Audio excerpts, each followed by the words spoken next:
बोली सच्चे दरबार की। जो दशरथ जी हैं, चक्रवर्ती महाराज दशरथ जी, दशरथ के महलों में सब कुछ है लेकिन कोई संतान नहीं है दशरथ के महलों में। स्वामी जी लिखा, एक बार भू पति मन माही, भई गलानी मोरे सुत नाही। अब यहां पर प्रश्न उठता है कि जिसके कोई संतान नहीं होगी उसको तो दिन रात इसी बात का दुख बना रहेगा कि मेरे कोई संतान नहीं है। वो दिन रात सोचेगा, जहां बैठेगा वहां सोचता रहेगा कि भगवान ने सब कुछ दिया लेकिन संतान नहीं दिया। कोई आपके जीवन में दुख आ जाता है तो आप दिन रात सोचते रहते हो। ऐसा तो है नहीं कि केवल एक बार सोचो, लेकिन क्या लिखा है, एक बार भूपति मन माही, भाई गलान मोरे सुत नाही। दशरथ को पूरे जीवन में क्या सिर्फ एक ही बार पुत्र के लिए गलानी हुई, दुख हुआ? एक बार का शब्द क्यों दिया? इसकी बहुत बड़ी कथा आती है, लेकिन क्षमा चाहती हूं आप लोगों से सुना नहीं पाऊंगी क्योंकि भगवान का प्रागट्य करवाना है, बहुत बड़ी कथा बाकी है। लेकिन एक कमल के पुष्प ने महाराज दशरथ को निर्वंशी का शब्द कह दिया कि हे निर्वंशी, हम आपके हाथों से आने वाले नहीं हैं। तब महाराज दशरथ को पुत्र के लिए बड़ी गलानी हुई, बड़ा दुख हुआ। क्यों? बोले ये दुनिया वाले निर्वंशी का शब्द कहते थे तो इतना दुख नहीं होता था मुझे, लेकिन आज एक कमल के पुष्प ने मुझे निर्वंशी का शब्द कह दिया, ये बड़ा दुख हुआ।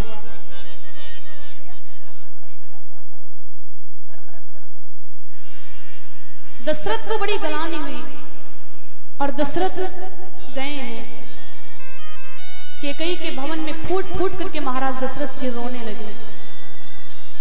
कैकेयी माता आई हैं, दशरथ को समझाती, स्वामी क्या हुआ? दशरथ ने पूरी वृत्तांत बता दिया।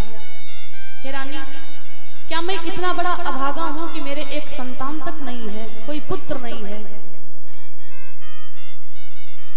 पति बिन सूनी मांग, पुत्र बिन घर है सूना, दो मुक्ति के द्वार, दो बिन दुख है दूना। नारी को मुक्ति दिलाने वाले केवल दो होते हैं, एक उसका पति और दूसरे उसका पुत्र। जिसके कोई संतान नहीं होती है उसके दिल से जरा जाकर के पूछो कि उसके दिल पर क्या गुजरती है। दुनिया वाले बात कहते हैं। और दशरथ को तो इतनी गलानी हुई कि लोग तो कहते ही थे कि तुम निर्वंशी हो, कमल के पुष्प ने भी निर्वंशी का शब्द कह दिया कि तुम निर्वंशी हो। अब इससे बढ़ के महाराज दशरथ के जीवन में और क्या दुख आएगा कि जब पशु पक्षी जीव जंतु सब निर्वंशी का शब्द कहने लगे। दशरथ को बड़ी गलानी हुई।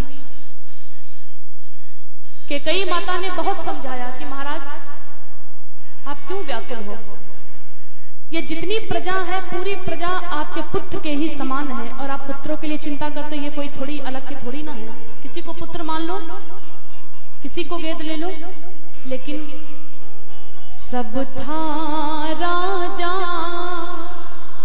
के पुत्र न थे,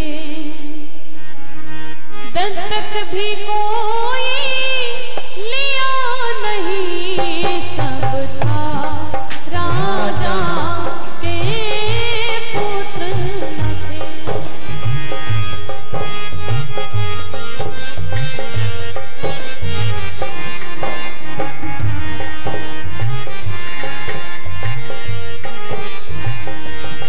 सब था राजा के पुत्र न थे,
भी कोई लिया नहीं। दत्तक का मतलब क्या हुआ?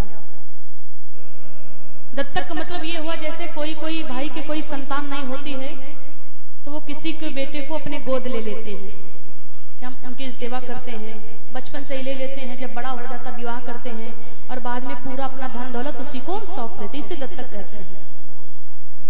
बहुत ऐसे लोग होते जिनके कोई संतान नहीं होते तो कहीं अपने बड़े भाई के बेटे को ले लेते हैं, कहीं अपने बहन के बेटे को ले लेते हैं, ऐसे इसको दत्तक कहते हैं। दशरथ के संतान तो नहीं थे लेकिन महाराज दशरथ ने किसी को दत्तक तक नहीं लिया। चौथा पन आ गया। दशरथ सोच लगे, हे प्रभु क्या मेरे कोई संतान नहीं होगी? मुझे चिंता इस बात की है कि मेरे ना रहने के बाद में मेरी राजगद्दी पर कौन बैठेगा, इसको कौन संभालेगा? दशरथ को बड़ी गलानी है। माता कैकेयी ने कहा कि आप ये चिंता क्यों करते हो? आपने तो गुरु किया है और गुरु के पास में जाओ, वो कोई ना कोई उपाय अवश्य बताएंगे। अगर सच्चा गुरु है तो सच्चे गुरु में ये ताकत होती है कि वो श्राप को भी वरदान बना देता है, अगर सच्चा गुरु है। ये कैसे? एक गांव में एक किसान रहता था और वो किसान बहुत निर्धन था, बहुत गरीब था। जब पैसा नहीं होता है तो लोग पहचानने में भी देरी लगाने लगते हैं, पहचानते तक नहीं है, क्योंकि बनी बनी के चेहरे पर लाखों निशान होते हैं और जब बनी बिगड़ जाए तो वही दुश्मन हजार होते हैं। पैसा नहीं था, कोई नहीं पहचानता था, थोड़ी सी खेती थी, उसी के सहारे परिवार चलता था कैसे भी। तो उस समय सीजन क्या चल रहा था? गेहूं मोड़ने का। जब गेहूं पक जाते, थ्रेसर में काटे जाते हैं, वही सीजन चल रहा था। वही सीजन चल रहा था तो वो किसान जब ऐसी रकम हो गई, पूरी पक गई गेहूं, तो वो अपने खेत में रखवाली करने के लिए गया। सोच लगा लाओ रखवा लेते, नहीं तो कोई जानवर निकल जाएगा तो नुकसान हो जाएगा। वो किसान अपने खेत में था और शंकर भगवान नादिया को लेकर के पृथ्वी पर भ्रमण करने के लिए निकले और बाबा ने, शंकर जी ने एक संत का वेश बना लिया और साथ में नादिया को ले लिया। गए कहां? जहां पर वो किसान बैठा था उसी के खेत में बीच से शंकर भगवान नादिया को लेकर निकल गए। बगल से भी जा सकते थे, इधर से भी जा सकते थे, खेत खाली था, लेकिन उसमें नहीं, बीच फसल से निकल गए। और जब बीच फसल से निकले तो नुकसान हुआ कि नहीं हुआ? हो गया। वो तो बेचारा गरीब था। तो किसान बड़ा दुखी और कहने लगा, महाराज आपको दिखाई नहीं पड़ता है? अरे इधर से भी रास्ता थी, इधर से निकल जाते या इधर से निकल जाते, उसको नहीं पता था कि ये शंकर जी हैं। क्रोध आया तो ऐसा बोल दिया। तो शंकर जी ने उसको श्राप दे दिया। बाबा को क्रोध आ गया, शंकर जी ने श्राप दिया कि जाओ हम तुमको श्राप देते हैं कि एक बोझ में एक पौवा गेहूं निकलेगा। पाव आप लोग जानते ना, पौवा जो होता है जिसमें दूध दिया जाता है, इतना छोटा सा होता है। शंकर जी ने श्राप क्या दिया कि एक बोझ में एक पौवा गेहूं निकलेगा। बोझ तो बहुत बड़ा होता है गेहूं का, आप लोग भी खेत में बनाते हो, पता होगा। और पूरे बोझ में केवल इतना गेहूं निकले तो कुछ नहीं हुआ मान लीजिए। और फिर वो तो निर्धन था बेचारा, अब करे तो क्या करे? अब श्राप दे दिया तो भैया झेलना तो पड़ेगा ही। वो किसान अपने घर आया और घर में आकर के बैठ गया उदास होकर के। पत्नी आ गई। पत्नी समझ गई कि किसी न किसी बात का दुख है। पत्नी पूछने लगी और किसान ने पूरा वृतांत बतला दिया कि संत ने मुझे श्राप दे दिया कि एक बोझ में एक पौवा गेहूं निकलेगा। अब बताओ कैसे परिवार चलेगा, क्या करेंगे हम लोग, क्या खाएंगे? खेती थी। उसकी पत्नी बहुत ज्यादा दिमाग वाली थी। पत्नी ने कहा कि तुम चिंता क्यों करते हो? अरे चिंता वो करे जिसने गुरु ना किया हो, मैंने तो गुरु किया है और गुरु के पास में जाओ, कोई ना कोई तो उपाय अवश्य बताएंगे। वो बोला ये ठीक है। अब हुआ क्या? वो किसान तुरंत अपने गुरुदेव के आश्रम पर पहुंच गया, प्रणाम किया। गुरुदेव ने आने का कारण पूछा, पूरा वृतांत बताने लगा कि गुरुदेव आज घटना हो गई। क्या? बोले एक संत मेरे खेत से बीच से निकल गए, मुझे क्रोध है तो मैंने रोक दिया, और जब रोक दिया तो उन्होंने श्राप दे दिया कि एक बोझ में एक पौवा गेहूं निकलेगा। बताओ गुरुदेव कैसे मेरा परिवार चलेगा? और वो गुरुदेव भी थे तो ऐसे वैसे कोई संत नहीं थे, बहुत बड़े गुरु थे, जगत गुरु थे। तो गुरुदेव ने तुरंत अपने नेत्रों को बंद किया कि देखे तो भैया वो कौन संत थे जिन्होंने श्राप दे दिया। गुरुदेव ने जैसे नेत्रों को बंद किया, तुरंत गुरुदेव जान गए कि भोलेनाथ जी थे। भोले ने इनको श्राप दिया। तो गुरुदेव कह लगे भैया इसमें चिंता करने की कोई बात नहीं है। क्यों? कह लगे मैं तुमको बताता हूं, जाओ अपने खेत को जाओ और 3-3 पेड़ों के, 4-4 पेड़ों के, 5-5 पेड़ों के एक बोझ बना करके रखो, कुछ लिपेट दो। 5-5 पेड़ों के, 4-4 पेड़ों के, 6-6 पेड़ों के, अब इतने ही तो हुए 6 पेड़, एक बोझ बना करके रख दो। जब उन्होंने श्राप दिया तो देंगे तो ही है। हुआ क्या, वो किसान तुरंत अपने खेत गया और जाकर के 3-3 पेड़ों के, 4-4 पेड़ों के, 5-5 पेड़ों के एक बोझ बना करके रखने लगा। पूरे खेत भरे में बोझ ही बोझ दिखाई पड़े। अब जरा सोचो, जब 3 पेड़ में 1 पाव गेहूं निकल आएगा तो कितना गेहूं हो जाएगा? ये गुरु में क्षमता होती है। बोली सतगुरुदेव भगवान की। तो अगर सच्चा गुरु है तो श्राप को भी वरदान बना देगा। यहां पर ऐसे कितने भक्त हैं जिन्होंने गुरु कर लिया है? पूरा सीधा हाथ उठाएंगे जो लोग गुरु कर चुके हैं। बस इतने लोग। इधर वाले तो सब झूठ बोल रहे हैं। बोली सच्चे दरबार की। गुरु जानते हो क्यों किया जाता है? मैंने भी गुरु कर लिया है। मेरे गुरुजी तो ये बताते थे कि जिस दिन से हम लोग कंठी पहन लेते हैं, राम नाम सुन लेते हैं, कंठी पहन लेने के बाद में, गुरु मंत्र लेने के बाद में जितने दिनों तक आप जीवित रहेंगे उतने ही दिनों के अगले जन्म में आपको आयु मिलेगी। ये बताया था। मान लीजिए आपने कंठी पहन लिया और कंठी पहनने के बाद में आप 4 साल तक जिंदा रहे, 5वें साल मर गए, तो अगले जन्म में आपको 4 साल की ही आयु मिलेगी। माने जब से गुरु करते तभी से दिन जुड़ना चालू होते कि ये आदमी कितने दिन का हुआ है। और कुछ लोग सोचते हैं कि जब बूढ़े हो जाएंगे, बाल पक जाएंगे, कानों से कम सुनाई पड़ेगा, कोई राग के नहीं बचेंगे तो गुरु कर लेंगे, चौथापन आ जाएगा। 60 साल के अगर कहो भी तो कहेंगे अरे भैया बहुत अभी उम्र पड़ी, कर लेंगे। वो कहते भी बहुत उम्र है, लेकिन पल से पल में क्या हो जाए कोई बता सकता कि 60 साल तक आप जीवित बैठे रहेंगे? कोई नहीं बता सकता है। तो जब तक के गुरु नहीं करोगे तब तक के आपका उद्धार नहीं होगा। और दूसरी बात यह है, जो लोग बिना गुरु मंत्र लिए, बिना कंठी पहने अपने बेटी का विवाह करते हैं तो उनको कन्यादान का फल भी नहीं मिलता है। ये भी मेरे गुरुदेव ने बताया था, ये सत्य बात है। यानी विवाह तभी करो अपने बिटिया का जब कंठी पहन लो, गुरु मंत्र ले लो, कन्यादान का भी आपको फल मिलता है। और स्पष्ट तो बात ये है ना, गुरु की शरण में सबको जाना होगा। जितने लोगों ने गुरु किया है सब अपने अपने गुरु को याद करके गाएंगे, और जिन्होंने गुरु नहीं किया तो अपनी अपनी माँ को याद करके गाएंगे, क्योंकि माँ भी पहले गुरु होती। तो सभी लोग उठाएंगे हाथ, बोलिए सतगुरुदेव भगवान की, और साथ में कहेंगे क्या? गुरु की शरण में सबको जाना होगा, तब ही सफल तेरा जीवन होगा। गुरु की शरण में तुझे जाना होगा, तब ही सफल तेरा जीवन होगा।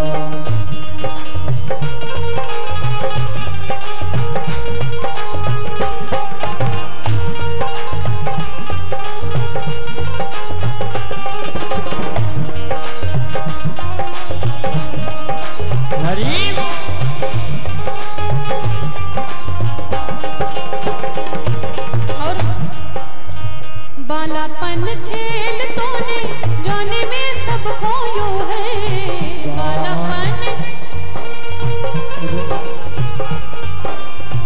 बालापन खेल तूने जाने में सब खोयो है।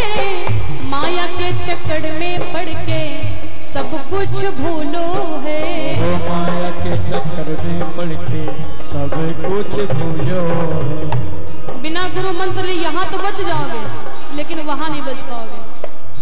यहाँ का हिसाब तुझको देना होगा, यहाँ का हिसाब तुझको देना होगा। बोले सच्चे दरबार की।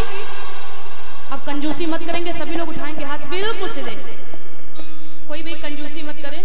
और बाद में कहेंगे क्या, तब ही सफल तेरा जीवन होगा, तब ही सफल जीवन होगा।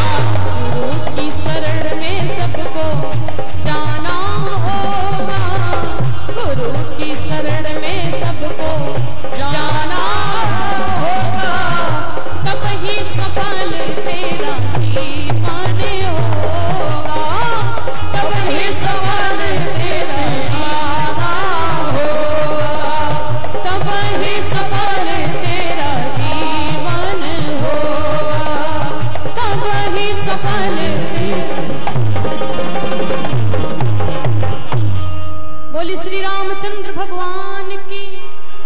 ये गुरु का महत्व है। महाराज दशरथ गुरुदेव के चरणों में गए हैं और स्वामी जी लिखते क्या है, गुरु ग्राह गाया वो तुरंत माहि पाला, गुरु ग्राह गाया तुरंत मही पाला, शरण लाग करे विनय विशाला, चरण लागी करी विनय विशाला, निज सुख सुख सब गुर ही सुनायो, निज सुख दुख सब गुरु ही सुनायो, तो कहीं वशिष्ठ महाविद समझायो, कही वशिष्ठ सब विधि समुझायो, धरहु धीर होई है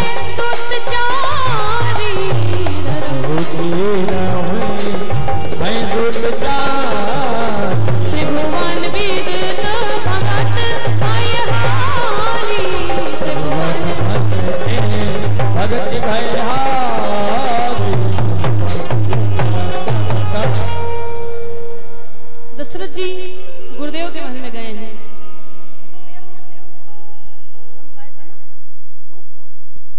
यहाँ ले आए।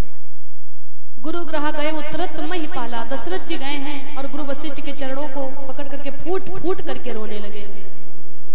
निज दुख सुख सब गुरु ही सुनायो, तो कही वशिष्ठ बहुविध समझायो।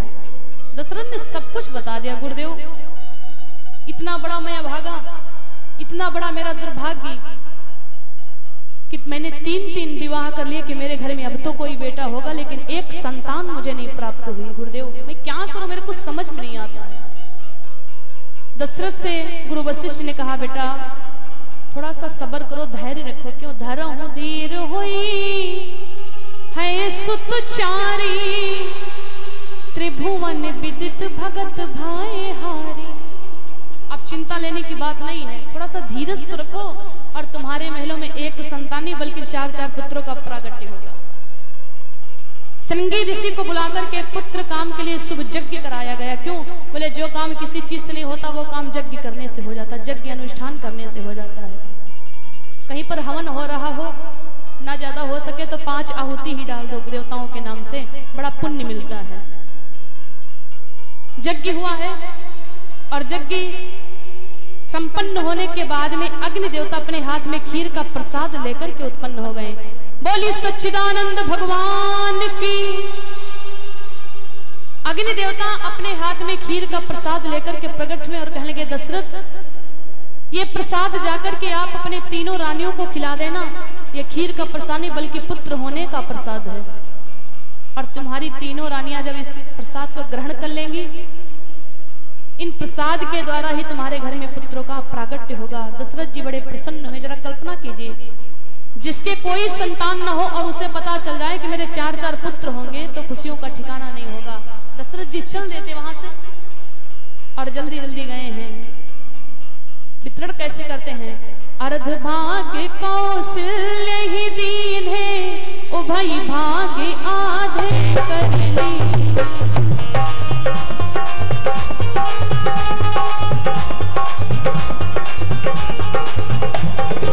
यही विध गर्भ सहित सब नारी, भई हृदय हर्षित सुख भारी।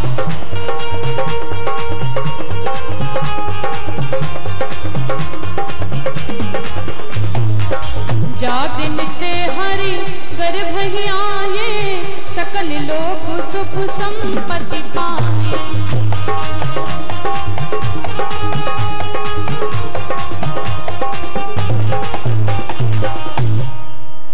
दशरथ जी उस प्रसाद को लेकर के गए हैं और जाकर के अर्ध भाग कौशल्या दी ने एक खंड किया तो दो प्रसाद दो भाग हो गए। आधा भाग कौशल्या को दे दिया, उभय भाग आधे कर लेने। अब जो आधा बचा उसमें फिर एक बीच से खंड किया तो दो खंड हो गए। एक एक माताओं ने प्रसाद को ग्रहण कर लिया। यहाँ पर लेकिन थोड़ा सा मन में संशय उत्पन्न होता क्या? कौशल्या माता के एक पुत्र हुआ राम, कैकेयी माता के एक पुत्र हुआ भरत, लेकिन सुमित्रा जी के दो बेटे क्यों हो गए? दोनों लोग के एक एक हैं, इनके दो क्यों हो गए? उसका भी कारण है। क्यों? सुमित्रा माता के हाथ का प्रसाद लेकर के चील उड़ गई और वो चील छोड़ती कहां? जहां पर अंजनी माता चारों तरफ से कुटिया को घेर करके भगवान की पूजा कर रही होती, क्योंकि इनको भी श्राप है कि कुंवारेपन में तुम्हें बालक होगा। और जब कैकेयी मैया ने देखा कि इनके हाथ का तो चील प्रसाद लेकर के चली गई, तो कैकेयी ने भी थोड़ा सा अपने में से दे दिया और कौशल्या ने भी थोड़ा सा अपने में से दे दिया। अब इनके पास दो प्रसाद हुए कि नहीं हुए? इस प्रकार से तीनों माताएं उस प्रसाद को ग्रहण करती हैं। भगवान जिस दिन से माताओं के गर्भ में आए हैं, माताएं दिन रात पूजा पाठ करती हैं, ध्यान करती हैं, भोग लगाती हैं। और माताएं जब गर्भ से हो, गर्भवती हो, तो उनको ज्यादा से ज्यादा कथा सुनना चाहिए। इससे बच्चे के ऊपर बहुत प्रभाव पड़ता है। ज्यादा से ज्यादा कथा सुनना चाहिए, ज्यादा से ज्यादा पूजा पाठ करना चाहिए। लेकिन आजकल कथा की तो बात अलग रखो। जैसे शादी हो गई भैया की, फोन पा गई। अब भाई फोन तो सब कोई देता है शादी जब तक हो जाती है तो। और अगर भाभी जी के कमरम चले जाओ तो चारों तरफ से कार्टून ही कार्टून लगे हैं, पूरे कमरे भरे में टेड्डी पेड्डी न जाने क्या क्या, दुनिया भर के खिलौना, सब चारों तरफ कार्टून की फोटो लगी है। और अगर फोन में भी देखती तो कार्टून ही देखती हैं, बढ़ा बढ़ा करके देखा करती हैं।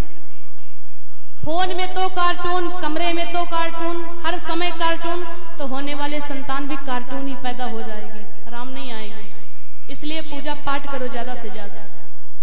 तीनों माताएं नित्य प्रतिदिन भगवान की पूजा करती हैं। अब धीरे धीरे करके बड़ा सुंदर सा वातावरण हो गया, दिव्य, बहुत मंद मंद हवाएं चलने लगी, चारों तरफ से सुख ही सुख बरसने लगा। स्वामी जी लिखते क्या हैं? नवमी तिथ मधु मास पुनीता, नवमी तिथ मधुमास पुनीता, सुकल पाछे अभिजित हरि प्रीता, सुकल पाछे अभिजित हरि प्रीता।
कितने लोग सोचते कि भगवान, कितने लोगों को भगवान के प्रागट्य में खुशी है, जिनको खुशी वो लोग हाथ उठाएंगे, और जिनको भैया भगवान के जन्म में दुख है वो लोग नीचे रखेंगे।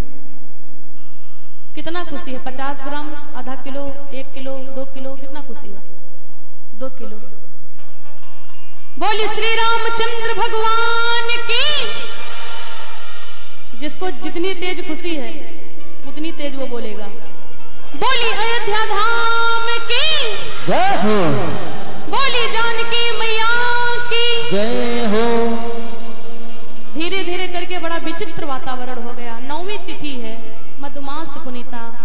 माता कौशल्या एक कक्ष में बैठ करके भगवान की दिव्य पूजा कर रही थी, और इतने में हुआ क्या, जब 9 महीने व्यतीत हो गए तो उसी कक्ष में एक सूक्ष्म शक्ति प्रकट हुई, और वो शक्ति प्रकाश के रूप में देखते देखते देखते देखते देखते देखते विराट रूप में आ गई। भगवान प्रकट हो गए।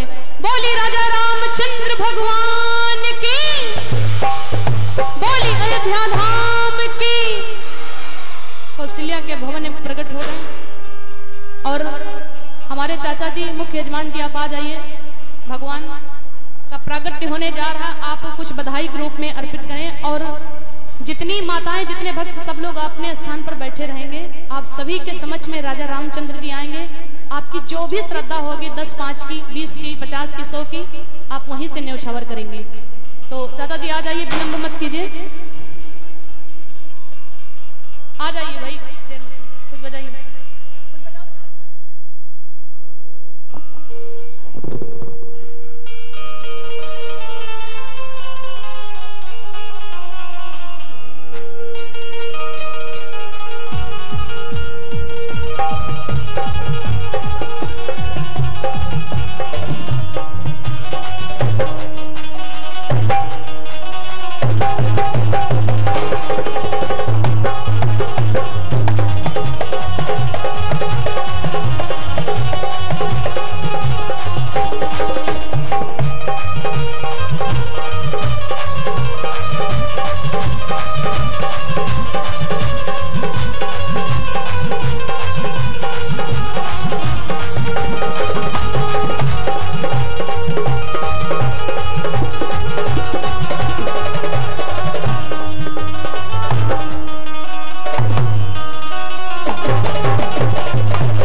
भगवान के बधाई स्वरूप, और दीपक भैया की तरफ से 201 मुद्रा। आप लोग जोरदार ताली बजाएंगे।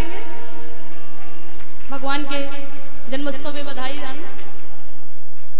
कोई भैया इधर से आ जाएं, एक लोग, सभी को दर्शन करवा दें, और जिनकी जो भी श्रद्धा है वो न्यौछावर करेंगे। आप आ जाइए। हाँ, कोई आ जाए, कोई खड़ा नहीं होगा। आप सभी के समक्ष में राजा रामचंद्र जी आ रहे हैं। आपकी जो भी श्रद्धा होगी, और हमारे भंडारी भैया जी की तरफ से जो बहुत बढ़िया भोजन बनाते हैं, 51 मुद्रा। आप लोग जोरदार ताली बजाएंगे। भगवान के जन्मोत्सव पे बधाई रूप, भगवान कल्याण करेंगे। कोई भक्त खड़ा नहीं होगा, आप सबको दर्शन करवा दीजिए, जिनकी जो भी श्रद्धा आप न्यौछावर करेंगे।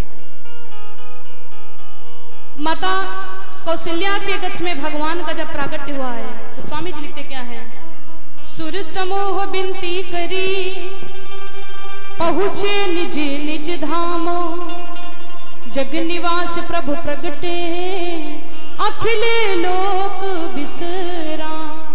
बोली श्री रामचंद्र भगवान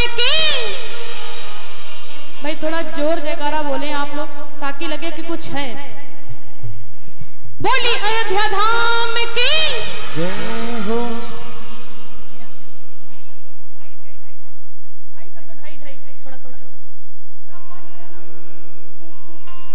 कहीं पर जन्म नहीं लिखा क्या है, आइए सभी लोग गाएंगे मेरे साथ में मिलकर के, कोई खड़ा नहीं होगा, सबके समझ में भगवान आएंगे। आप बधाई स्वरूप जो भी आपकी श्रद्धा है।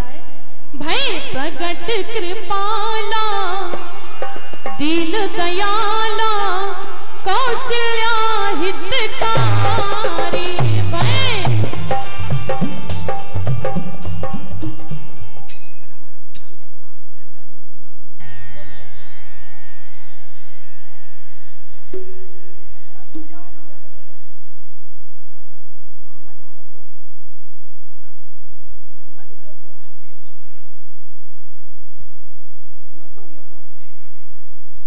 और ये हमारे परम सम्मानी भैया मोहम्मद यसु भैया जी की तरफ से 501 मतलब आप लोग जोरदार ताली बजाएंगे।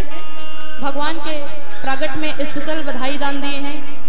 राजा रामचंद्र जी की कृपा सदैव इनके ऊपर बनी रहे। कहते कि ना हिंदू बुरा है ना मुसलमान बुरा है, करता जो बुरे काम वो इंसान बुरा है, जात और धर्म से कुछ नहीं होता है। बोली श्री रामचंद्र भगवान की। तो आप लोग उठाएंगे हाथ बिल्कुल सिर झूम के कहेंगे क्या? प्रगट कृपाला दीन दयाला कौशल्या हितकारी। प्रगट कृपाला दीन दयाला कौशल्या हितकारी। हर्षित महातारी मुनि मनिहारी अद्भुत रूप निहारी। हर्षित महातारी मुनि मनिहारी अद्भुत रूप गुजारी। बोले श्री रामचंद्र भगवान की। उठा के हाथ बिल्कुल दे रहे हो।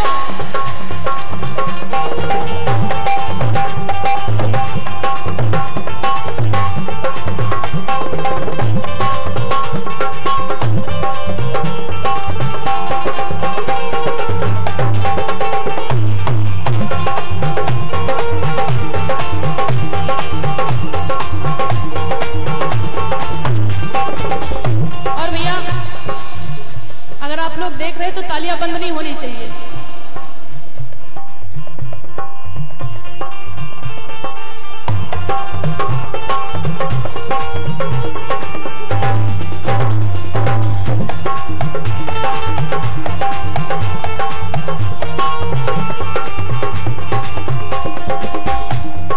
और ये हमारे परम सम्मानी बड़े भैया जी की तरफ से, मोहम्मद यसु जी की तरफ से 51 मुद्राएं हमारे समस्त कलाकारों को प्रदर्शित किया। आप लोग जोरदार ताली बजाएंगे। भगवान माता कौशल्या के भवन में जब प्रकट हुए ना, मैया ने देखा क्या भगवान का स्वरूप कैसा है। लोचन अभिरामा तन घन श्यामा निधि आयुध भुज चारी। लोचन अभिरामा तन घन श्यामा निधि आयुध भुज चारी। और गले में क्या है? भूषण बनमाला नयन विशाला शोभा सिंधु खरारी। बनमाला नयन विशाला शोभा सिंधु खरारी।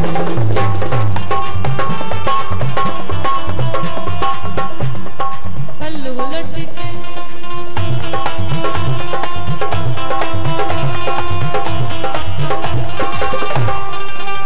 उठा के बिल्कुल ले गए हो।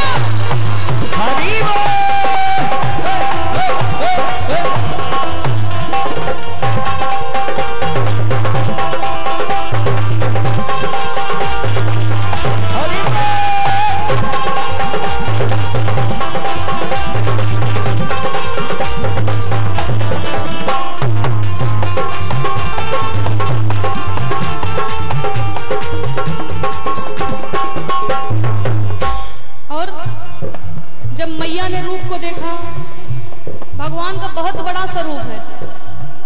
सोच के रूप को देख करके अरे बाप रे बाप इतना बड़ा मेरे पेट में था। मैया आश्चर्यचकित रह गई। क्यों? क्योंकि जो बच्चा होता वो क्या होता है? बच्चा रोता है। मैया कहती है प्रभु आपने वरदान क्या दिया था? बोले बच्चा बन करके आएंगे। तो मैया कह लगी तुम तो मेरे बाप बन करके आ गए। बाबा क्या नाम है? और ये हमारे परम सम्मानी भैया अतुल गुप्ता जी की तरफ से 201 मुद्राएं बधाई स्वरूप स्पेशल दाना पर जो जोरदार ताली बजाएंगे भगवान के प्रागट्य में। आज बड़ी खुशियां अयोध्या धाम में मनाई जा रही हैं। मैया कहने लगी याद करो आपने वरदान क्या दिया था? भगवान ने कहा कि बेटा बन करके आएंगे। तो मैया कहने लगी तुम तो मेरे बाप बन करके आ गए। क्यों? बोले भैया अगर बेटा बन करके आए हो तो ये बताओ कि जो बच्चा जन्म लेता वो रोता है कि बातें करता है? बताएंगे आप लोग, वो रोता की बातें करता है? रोता है। तो मैया कहने लगी अगर बेटा बनकर के आए तो जो कचर कचर हमसे बातें करते हो ना, ये बातें ना करो, रोना चालू कर दो। मैया कहती क्या है? माता पुनि बोली सोमती डोली तजहु तात यही रूपा। माता पुनि बोली सोमती डोली तजहु तात यही रूपा। करिए क्या कि जो शिशु लीला, बच्चा का रूप बना लो, कि जो शिशु लीला अति प्रिय शीला यह सुख परम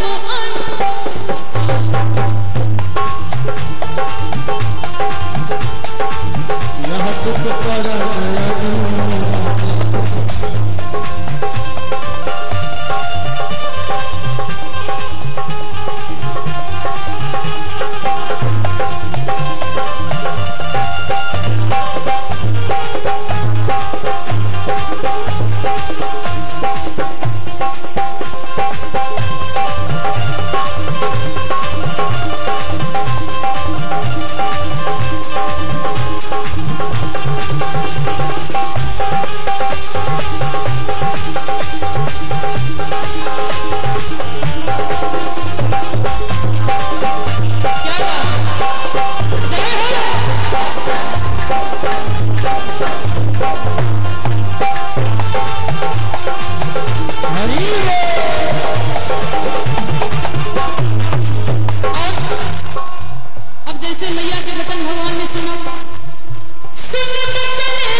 कौशल्या ने एक बड़े सुंदर नलों को जन्म लिया।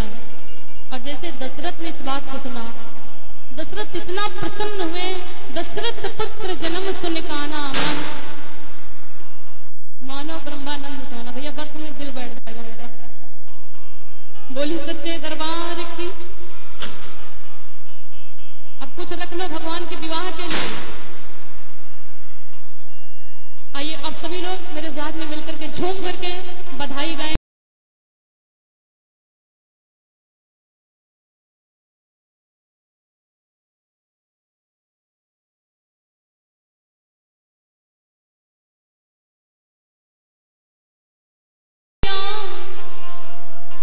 जन्म लियो रघुरैया, अवधि आज बाजे बधैया। जन्म लियो रघुरैया, अवधि आज बाजे बधैया।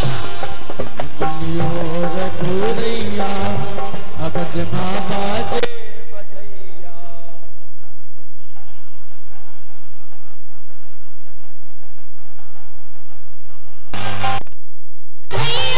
कि बाजे बधैया।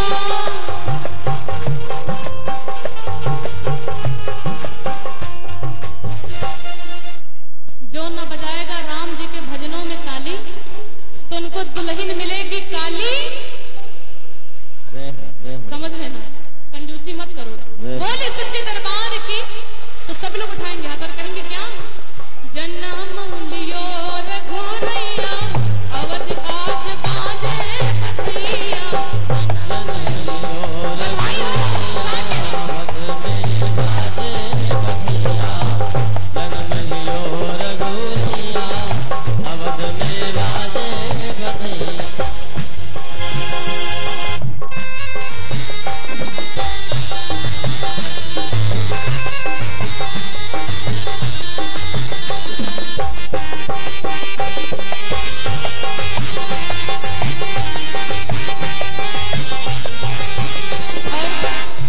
जो हमारी माताएं टाफी, कुरकुरे, चिप्स जो कुछ भी लेकर के आई हैं, आप लोग व्यासमंच पे ला करके दे दीजिए। सभी को प्रभात के रूप में भी लुटाया जाएगा।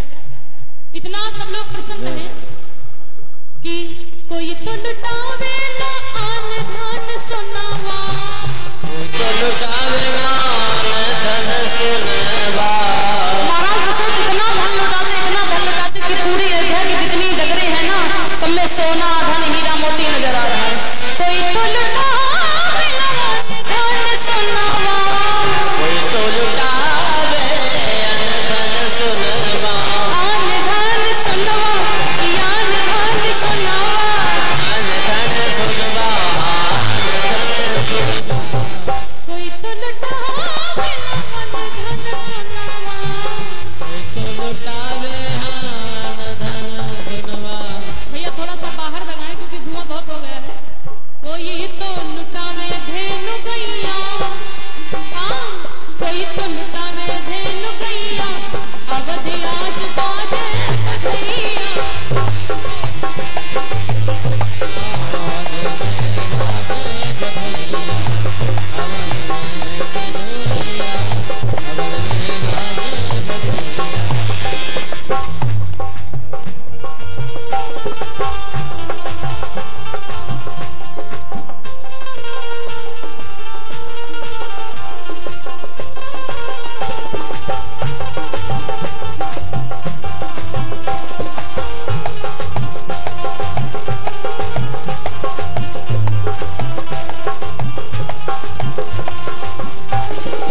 बोलिए सच्चे दरबार की।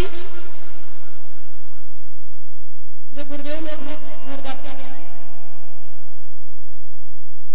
दशरथ पुत्र जन्म सुनिकाना, मानो ब्रह्मानंद समाना। दशरथ जी बड़े प्रसन्न हैं और जब 4 पुत्रों का प्रागट्य हो गया तो सखियां सभी सोहर गाने लगी। जुग जुग जिया सो ललनेवा भवनेवा के भाग जागल हो। जुग जुग जिया सो ललनेवा भवनेवा के भाग जागल हो। ललना लाल हरि ललना लाल हुई है फुलवा के दीप। तालियां बजाते हैं हाथ से जय हो। फुलवा के दीपक अगदावा ये भैया क्या करने लगे? अरे हैप्पी बर्थडे नहीं हो रहा है, बैठ जाइए आप लोग। गुब्बारा फोड़ने में बड़े भैया पास है। ललना लाल हुई है फुलवा के दीपक, मनेवा में आस लागल हो। ललना लाल हुई है फुलवा के दीपक अगदावा हुई है।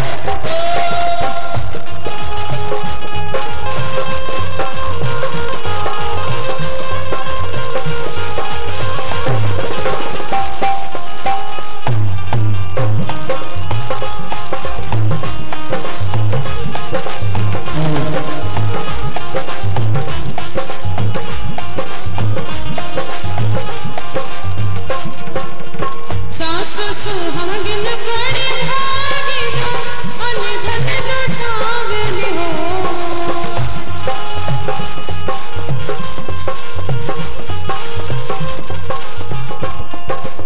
सास सुहागिन बड़ी भागिन, अनधन लुटावेल हो।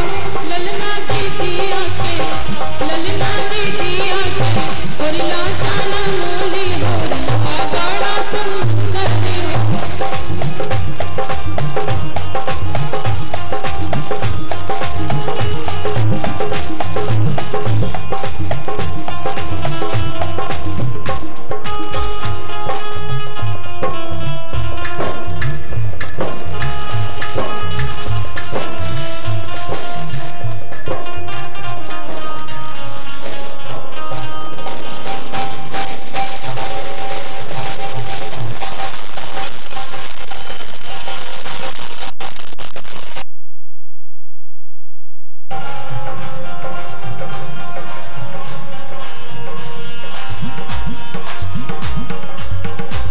और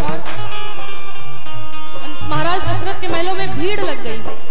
माताएं भी क्या करती हैं, जब बेटे का जन्म हो जाता तो कई माताएं जब देखती हैं बच्चे को तो क्या कहती हैं, इनकी जो नाक है, नाक की बनावट इनके पापा जैसी है और जो इनकी आंखें हैं मम्मी जैसी पड़ी हैं। वैसे ही सभी सखियां बातें करती हैं कि इनकी जो नाक है कैसी है। आप लोग जोरदार ताली बजाएंगे, जगत गुरु महाराज के आप लोग दर्शन कर रहे हैं, जोरदार ताली आप लोग बजाएंगे और बहुत बहुत स्वागत है गुरुदेव आपका। सभी सखियां गाती कहती क्या है, नकियां तो हवे जैसे बाबूजी के, अखियां है माई के हो। नकियां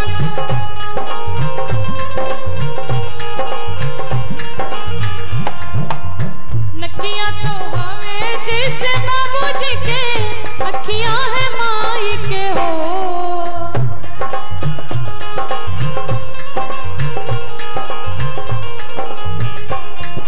और ये गुरु जी की तरफ से भगवान के जन्मोत्सव पे आप सभी के लिए प्रसाद भी आया हुआ है, टाफियां आई हुई हैं और 101 मुद्राएं। आप लोग जोरदार ताली बजाएंगे भगवान के जन्मोत्सव पे।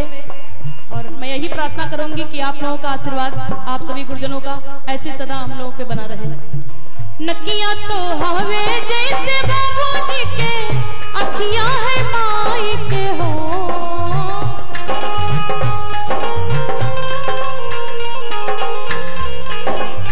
ओ ललना मोहावा है, ओ ललना मोहावा है, चंदवा सूरजवा तो सगरो उजागर हो।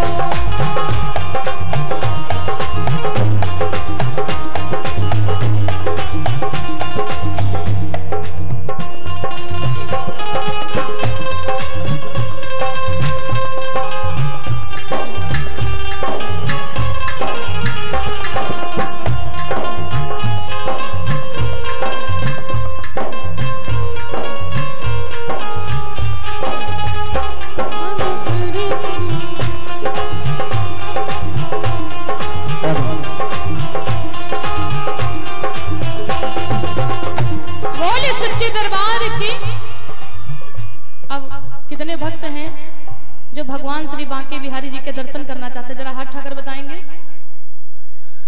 क्या बात है।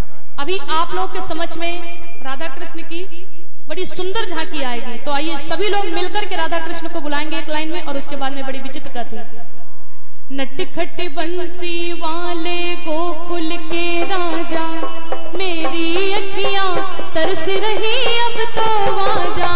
नटखट बंसी वाले गोकुल के राजा, कब से अखियां तरस रही अब तो आजा। आजा आजा आजा नटखट बंसी वाले गोकुल के राजा, मेरी अखियां तरस रही अब तो आजा। नटखट बंसी वाले गोकुल के राजा, मेरी अखियां तरस रही। जमुना के तट पर जब नटखट बंसी वाले की बंसी बाजेगी, राधा नाचेगी। बंसी बाजेगी, राधा नाचेगी। बंसी बाजेगी, राधा नाचेगी। बंसी बाजेगी, राधा नाचेगी। ओ बंसी बाजेगी, राधा नाचेगी। वो बंसी बाजेगी, राधा नाचेगी।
आप लोगों ने भाई मन से नहीं बुलाया, इसलिए अभी देर